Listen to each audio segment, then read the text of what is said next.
সময় আমাদের পুজোয় সন্তুষ্ট হয়ে অধিষ্ঠান হয় ঘটের কাছে। সে কি? আজ জননী আমাদের ঘটে অধিষ্ঠান না হয়ে ঘট বাড়িতে নয় স্টলে পড়েছে।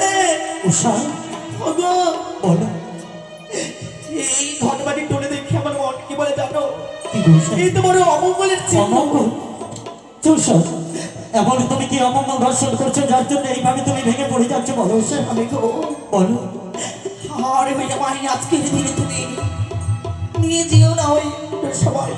না উষা, তুমি হয়তো জানো না উষা, আজকে এই দিনে যদি আমরা না যাই তাহলে শুধু ইন্দ্রদেব না হয় সকলে দেবী হয়তো করবে অভিশাপ। উষা, ও প্রাণের নাথ গো,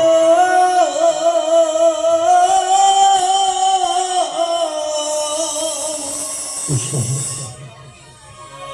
ও গোয়াজি দেখি অমঙ্গলে ছায়া প্রাণে দেখো না, বলো না উষা, বলো না। আমি দিতে চাই না। বলো না সেই অমঙ্গলের কথা, বলো না। ও প্রাণের নাথ গো,